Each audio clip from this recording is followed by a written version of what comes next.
Les jardins zen. Des œuvres d'art à la beauté étonnante. Arrangements énigmatiques de pierre et de sable. Paysages miniatures composés de buissons, d'arbres et d'eau.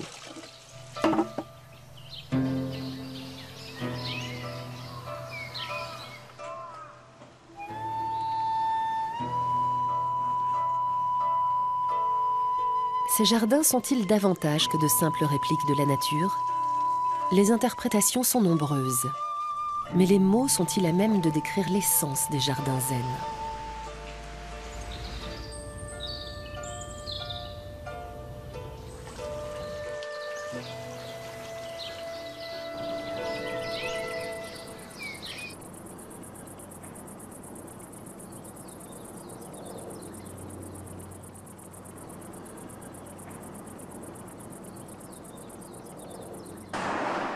Kyoto, ancienne capitale impériale et métropole culturelle du Japon.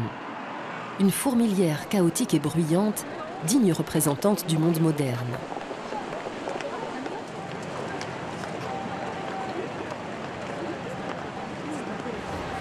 Mais Kyoto est aussi un lieu propice aux enseignements spirituels. Car entre kitsch et commerce, culture et tradition ont toujours leur place.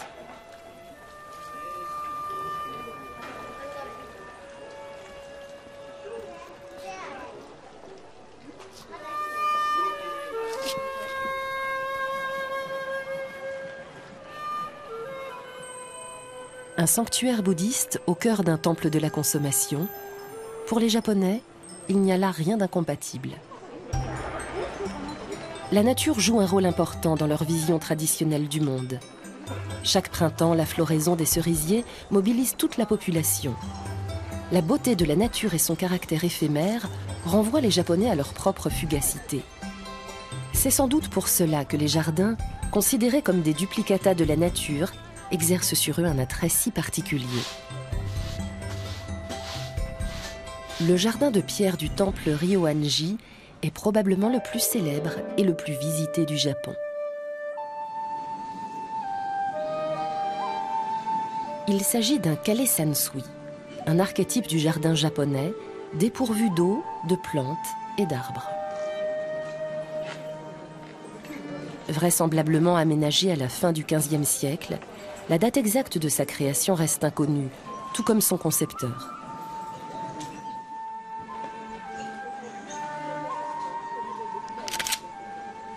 Ce kale sansui est composé de 3 groupes de rochers, 15 pierres au total, posées sur du gravier très fin. Leur disposition a donné lieu à de multiples interprétations. Certains y ont vu une mer ponctuée d'îles.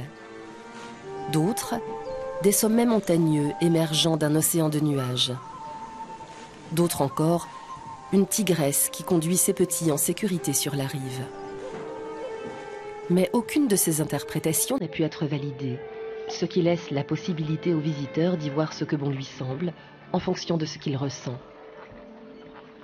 Il peut ainsi apprécier l'interaction des groupes entre eux et les espaces qui les séparent, percevoir la tension, mais aussi l'équilibre, le vide et la plénitude qui se dégagent du jardin. Il y verra peut-être la réduction de toute chose à son essence même, la voie du zen. De par sa conception, le jardin de pierre de Ryoanji est unique en son genre.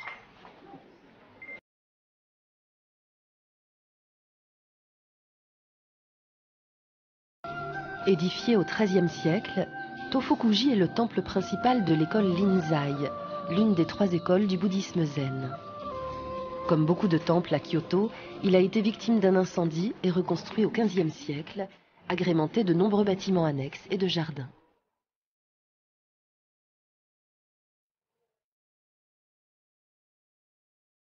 Situé en hauteur, l'un d'eux est un jardin de contemplation, divisé en 2 parties.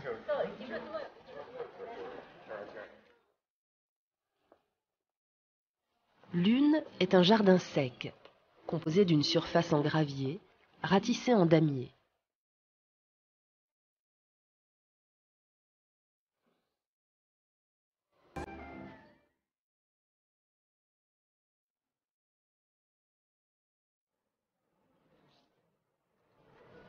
En face, de l'autre côté de l'allée centrale, un jardin à étangs.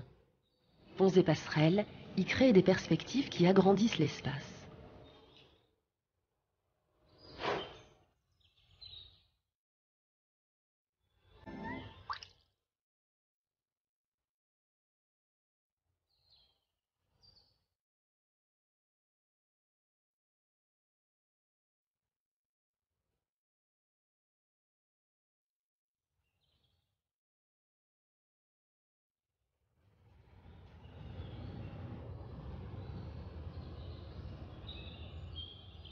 Les jardins les plus célèbres de Tōfukuji sont les 4 qui ont été aménagés en 1939 autour du Hojo, la résidence de l'abbé. Ils sont l'œuvre de l'architecte paysagiste japonais le plus connu du XXe siècle, Mie Shigemori, qui a su allier tradition et modernité. Ces rochers aux arêtes acérées, par exemple, n'auraient jamais été placés dans un jardin traditionnel. Ici, dans le jardin sud, ils représentent des paysages, mais sont aussi des sculptures à part entière.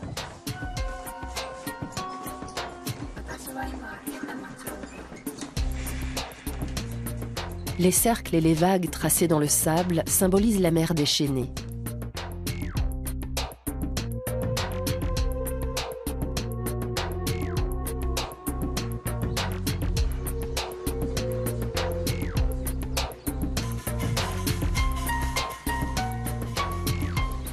À l'autre bout du jardin, 5 monticules recouverts de mousse représentent les Gozan, les 5 principaux temples du bouddhisme zen à Kyoto. Le pin est régulièrement taillé afin que ses proportions restent en harmonie avec son environnement.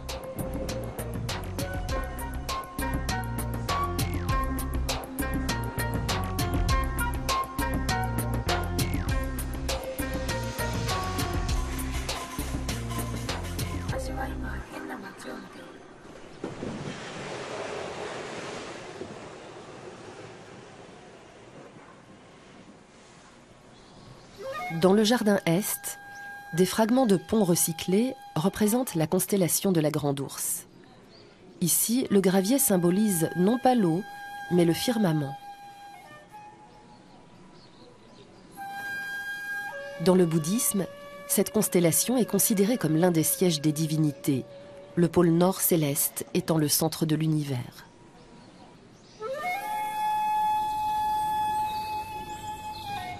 Pour le jardin nord, Shigemori a conçu un damier de pavés et de coussins de mousse carrés.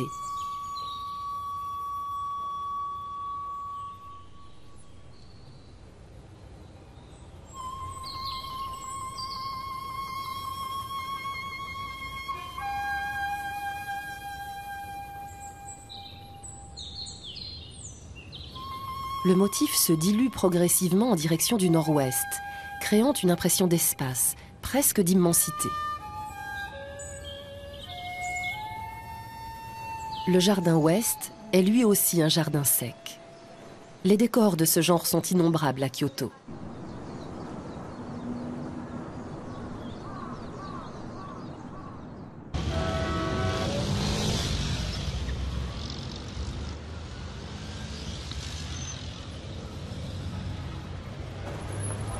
Pour les citadins, le temps est rare et précieux, parfois trop rare pour s'accorder une pause introspective prolongée.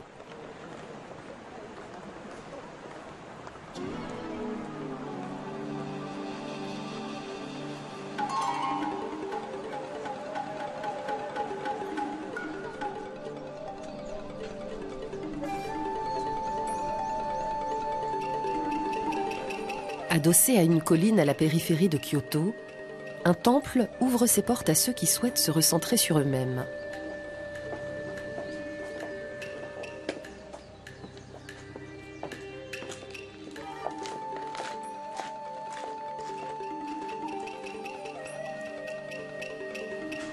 Lieu de retraite d'un shogun au XVe siècle, le temple Ginkakuji accueille aujourd'hui les participants à une séance de zazen, une pratique fondamentale du bouddhisme zen.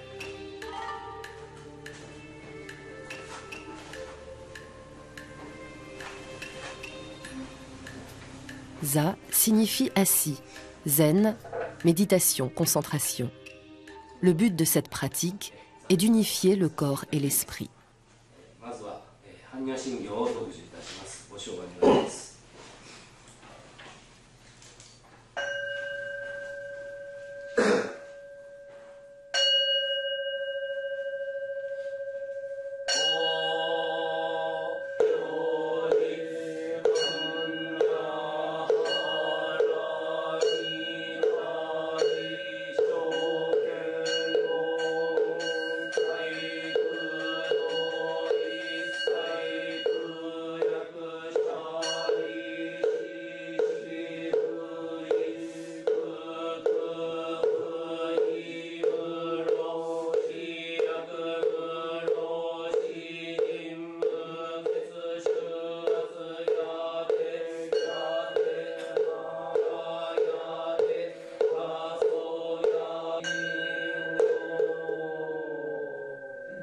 La méditation assise est un exercice pour le corps et pour l'esprit. Son objectif ne peut être atteint que si l'esprit se vide totalement. Il ne faut ni penser, ni compter ses inspirations. Le zazen, c'est tout simplement être assis, sans attendre quoi que ce soit.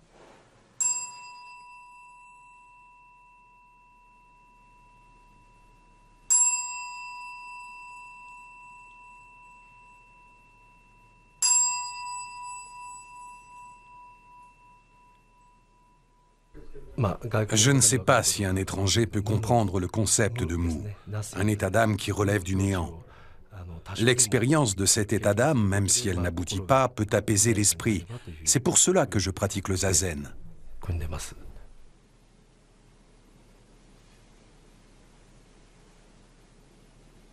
Le zazen n'est ni un état d'esprit spirituel, ni une retraite dans des hautes sphères méditatives. Bien au contraire. L'objectif est d'être dans l'ici et maintenant. Ne pas penser, mais être, tout simplement.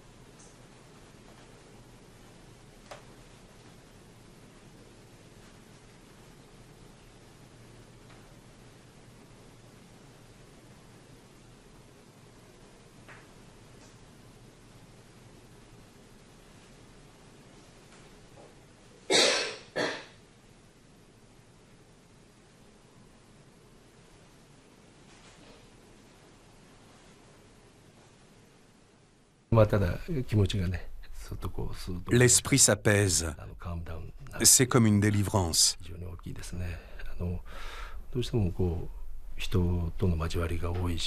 Dans mon travail, je suis toujours en relation avec beaucoup de monde et mon esprit est sans cesse agité.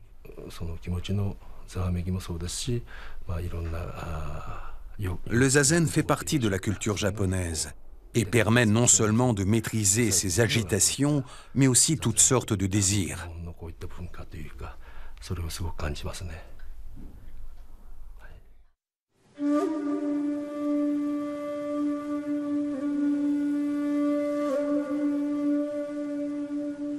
Rester assis dans la bonne position pendant 1 heure est une performance physique.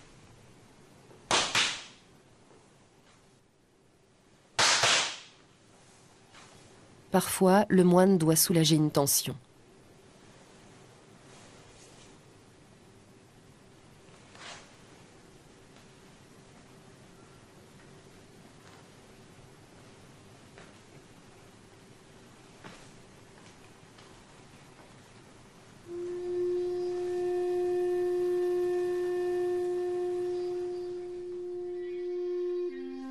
Le temple Ginkakuji possède un vaste jardin sur 2 niveaux. Le niveau supérieur accueille une surface en gravier ratissé appelée Ginshadan, la mer de sable argenté.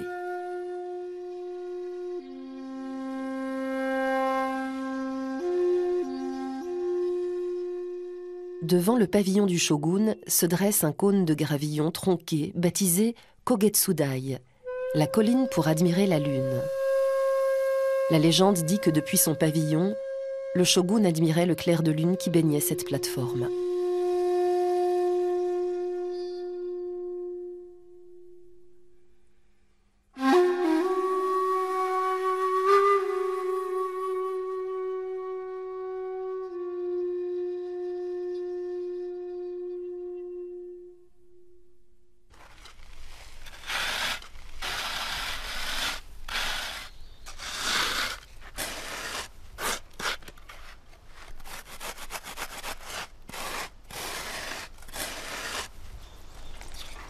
Le jardin n'a probablement pas toujours eu cet aspect-là.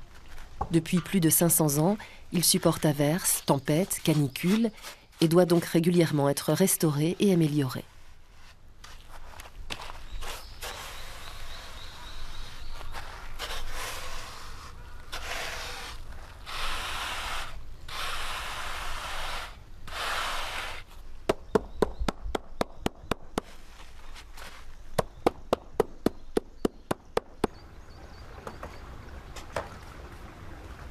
Chaque jour, des milliers de visiteurs viennent admirer ce jardin. Que représente la surface de sable et le cône tronqué? C'est la question qui revient sur toutes les lèvres.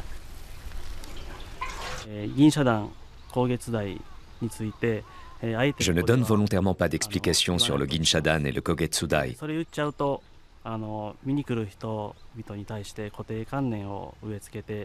Si j'en parle, je risque de transmettre des idées préconçues aux gens qui viennent les voir.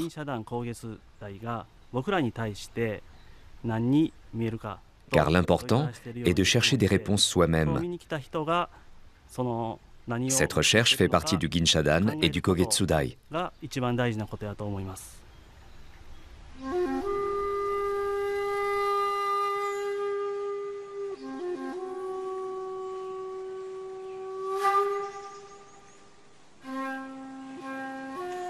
L'important n'est pas de trouver la réponse, mais de méditer sur la question, de se centrer sur soi-même. Chupo est maître en ikebana au temple Ginkakuji. La pensée zen est au centre de son art. Le cœur des hommes est l'âme des fleurs, dit un proverbe japonais.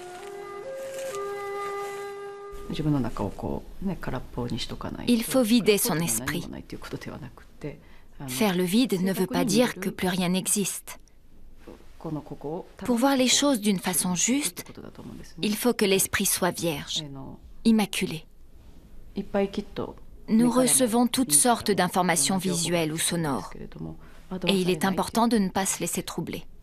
Ce n'est pas quelque chose de mystique, c'est très réaliste d'entendre une voix.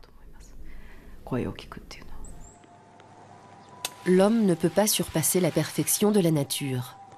Voilà pourquoi les branches et les fleurs qui lui sont enlevées doivent être réarrangées en un autre lieu, avec un sens de l'esthétique très poussé, afin qu'elles deviennent des œuvres d'art.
Le temple Genkoan de Kyoto a été fondé en 1346.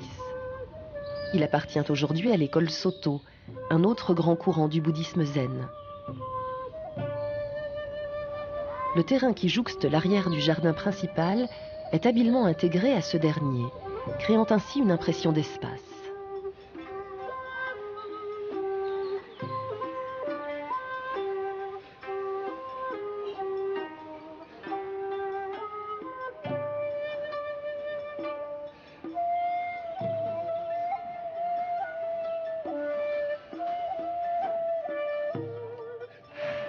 Un petit jardin sec est également aménagé entre les ailes du bâtiment.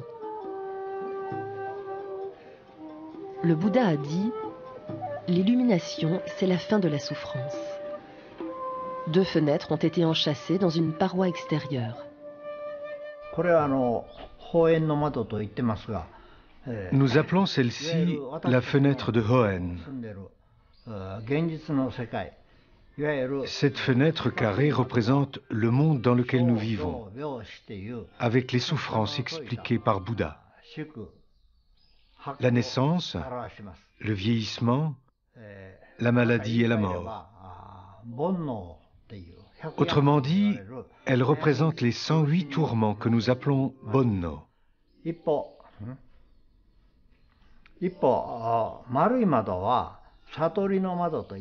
La fenêtre ronde est appelée la fenêtre de Satori.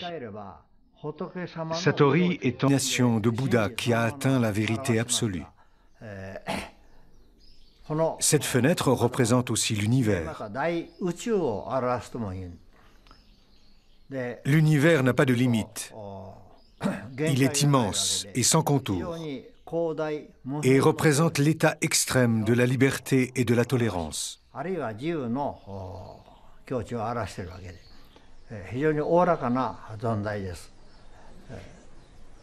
Ce qui est important, ce n'est pas ce que l'on voit par la fenêtre, mais ce que nous voyons en elle, et donc en nous-mêmes.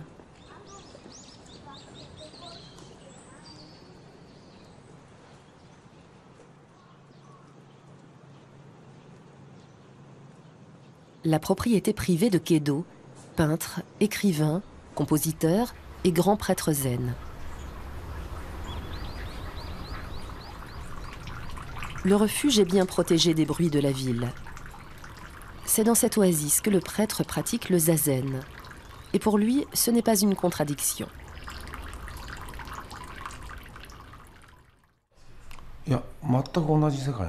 Zazen, c'est le même monde que les jardins zen.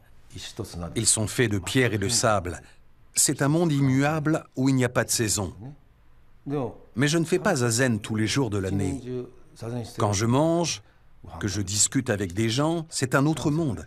Mais je vis simultanément dans ces 2 mondes.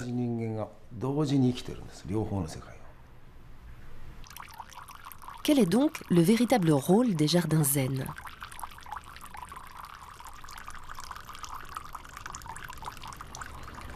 Si la voie qui mène à l'illumination peut être empruntée par le zazen, la méditation assise, les jardins zen seraient-ils totalement superflus ? Les répliques de la nature, la mousse, les rochers et le gravier, ne seraient donc que de simples œuvres d'art décoratives ?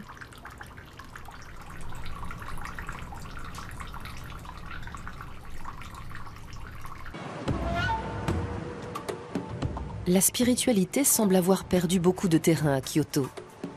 Pour trouver la voie du zen, il est peut-être intéressant de s'éloigner du monde moderne et de s'isoler dans la nature.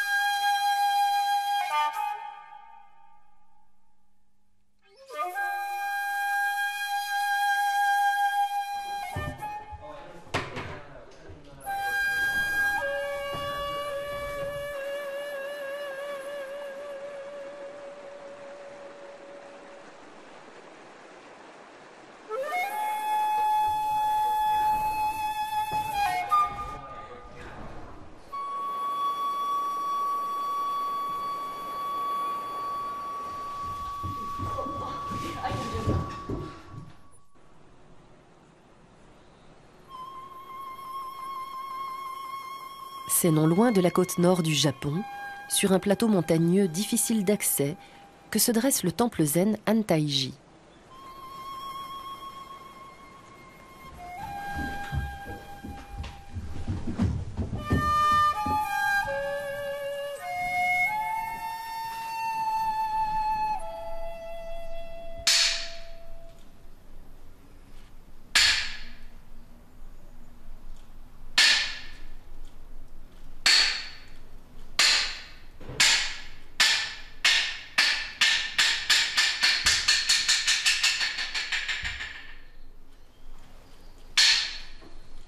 Ces novices ont décidé de vivre à Antaiji, certains juste pour quelque temps, d'autres à demeure.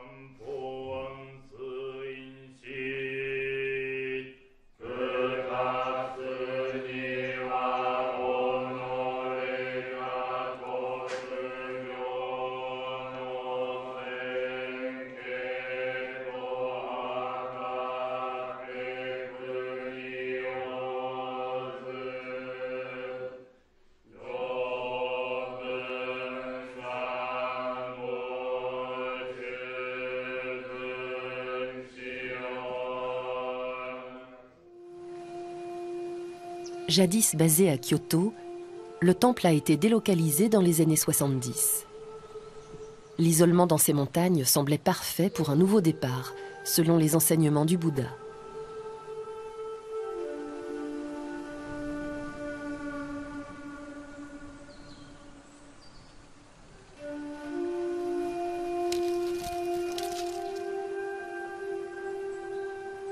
La vie des habitants d'Antaiji est entièrement basée sur le travail et le zazen.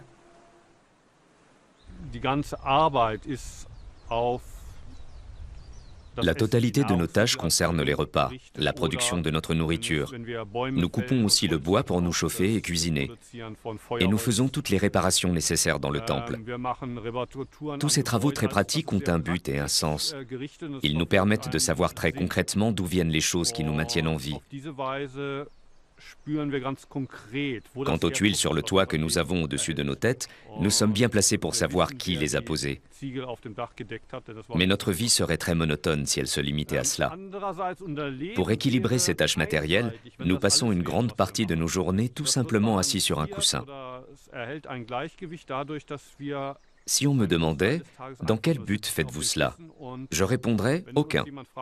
Nous ne poursuivons aucun objectif, hormis celui d'être tout simplement là, à 100%, assis sur nos coussins.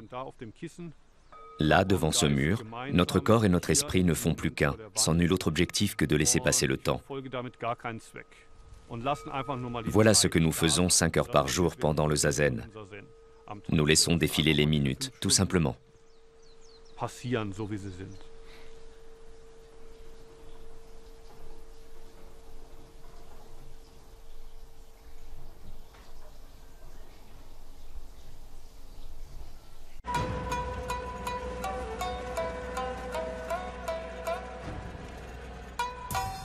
Le temple d'Antaiji possède plus de 50 hectares de terrain.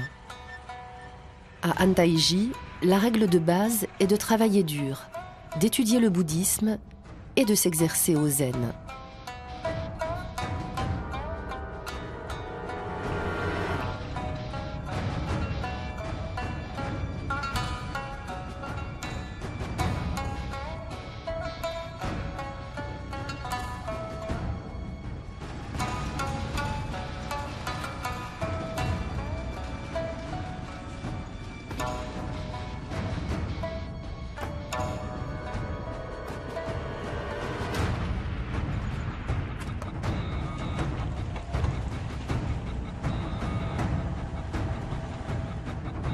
Bien que difficile à cultiver, la terre nourrit les pensionnaires du temple. Chaque membre doit donner le meilleur de lui-même pour le bien de toute la communauté.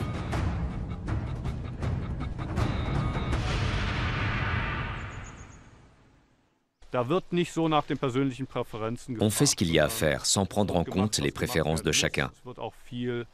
Chaque membre doit s'adapter au groupe, ce qui veut dire qu'on ne fait pas ce qu'on veut. L'objectif de cette démarche est de nous aider à nous libérer de notre ego, de l'idée qu'on est important, que l'on contrôle notre vie. Le but est de lâcher prise et de laisser les choses se faire naturellement. Grâce au lâcher-prise, la moindre action devient un exercice zen. Pour faire vraiment partie d'un tout, l'individu doit devenir insignifiant. Mais c'est justement pour cette raison qu'il porte la responsabilité de ses actes.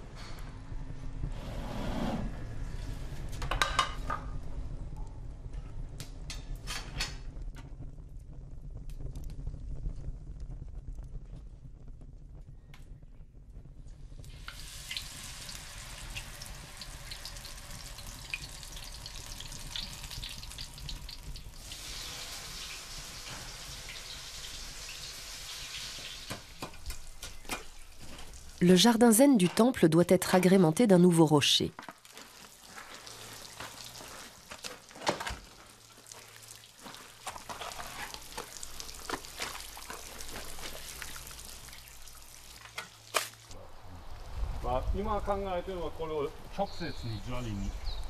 Cette pierre a le mérite d'être à portée de main. Elle fera donc très bien l'affaire. La décision des moines est pragmatique. Par ailleurs, aucun d'eux ne s'y connaît vraiment en architecture paysagère.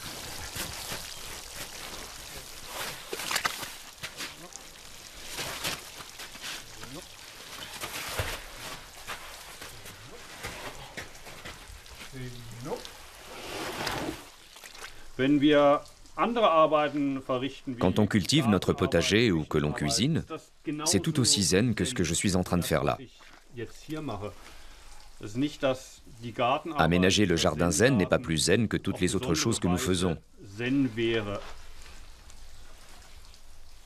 En fait, on pourrait très bien s'épargner ce travail.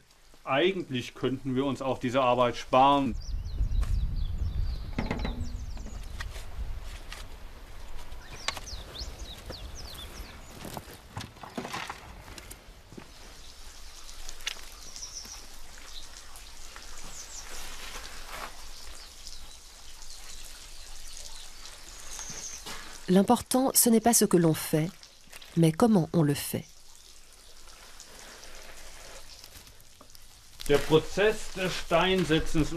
Installer ce rocher, replanter la mousse, est un processus zen, comme tout ce que nous faisons. Faire les choses de façon zen, cela veut dire être entièrement à ce que l'on fait, tout le temps. C'est ce que l'on essaie de faire dans ce cas précis, en déplaçant ce rocher, en transplantant la mousse. Et c'est aussi ce que le cuisinier est en train de faire dans la cuisine en ce moment même. Ce qu'il fait est tout aussi zen que ce que nous faisons nous. Et quand je vais aux toilettes pour faire mes besoins, c'est zen aussi. Si je le fais de tout mon cœur, totalement concentré sur la chose, alors c'est tout aussi zen que de replanter de la mousse.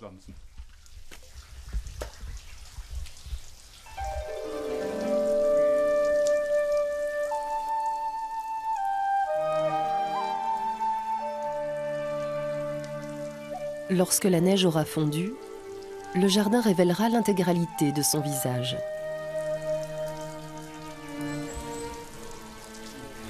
Quel rôle joue-t-il dans le quotidien des moines ?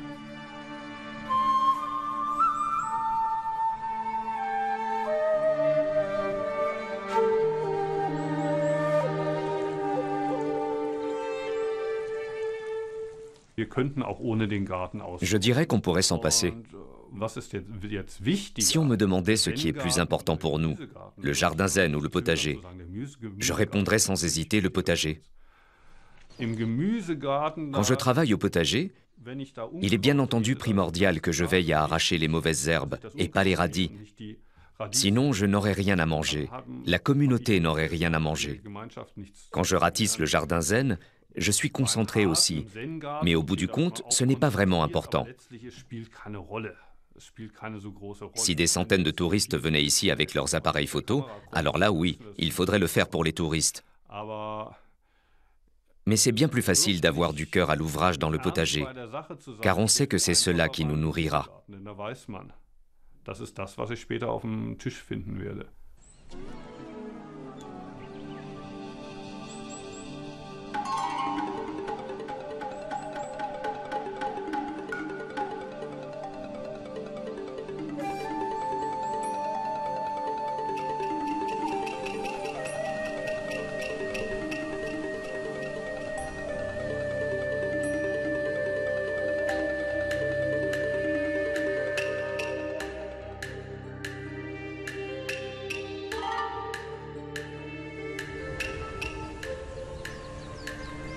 Retour à Kyoto, la métropole d'1 500 000 habitants, sur la piste d'oasis de calme et de verdure au milieu du béton.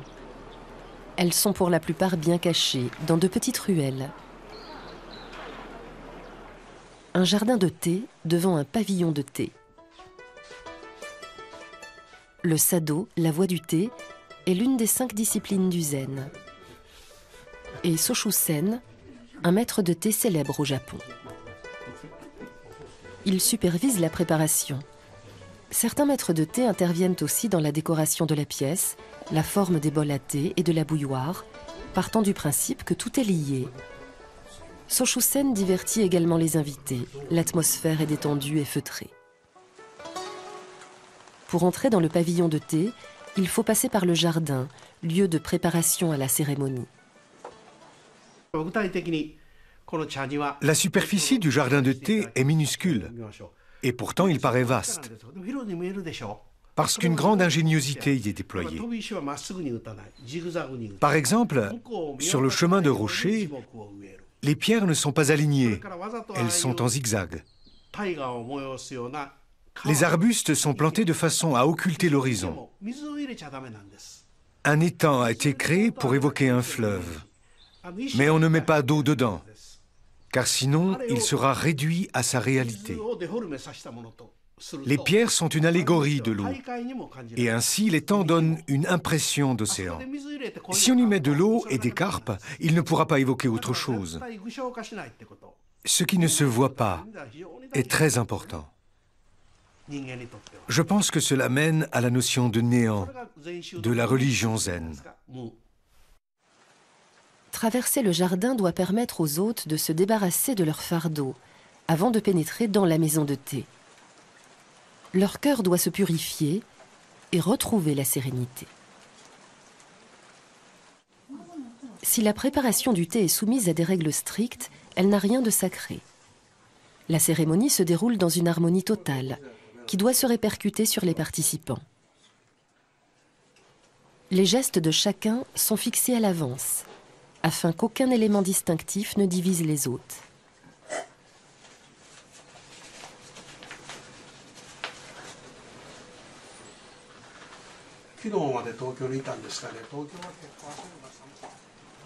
Également appelé salle de thé sans toit, le jardin de thé est bien plus qu'un lieu de contemplation, agencé de manière artistique. Il fait partie intégrante de la voie du thé, de la purification intérieure.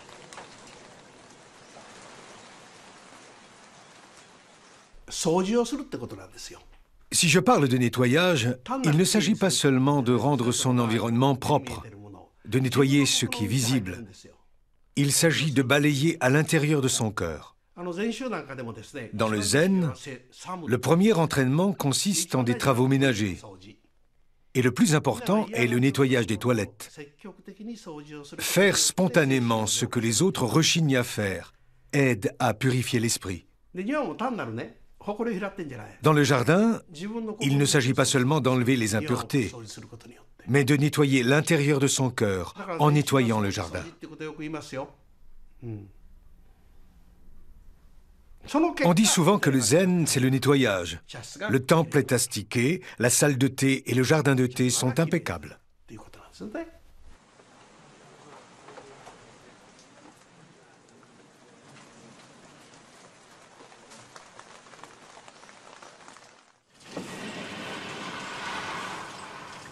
Sur une colline à la périphérie de Kyoto se dresse le temple Shisendo, édifié il y a plusieurs siècles.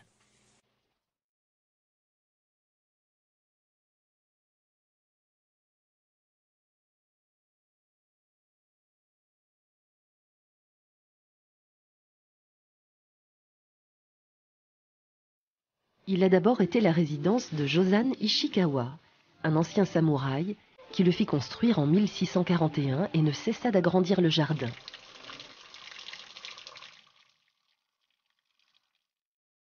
C'est lui qui inventa le jeu d'eau en bambou, aujourd'hui devenu un standard dans les jardins japonais.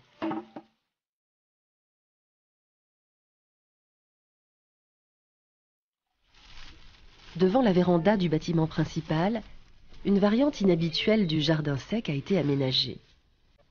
En lieu et place des traditionnels rochers, des buissons d'azalées taillés très courts ont été disposés sur le gravier ratissé.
Ce jardin purifie le cœur des visiteurs du temple.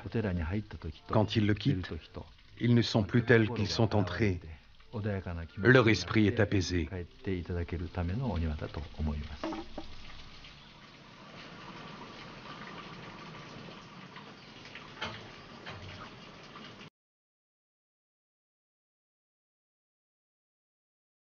Le zen est une notion difficile à expliquer et à comprendre. La vocation des jardins zen est de poser des jalons, d'ouvrir la voie, là où ils sont et dans le cœur de ceux qui les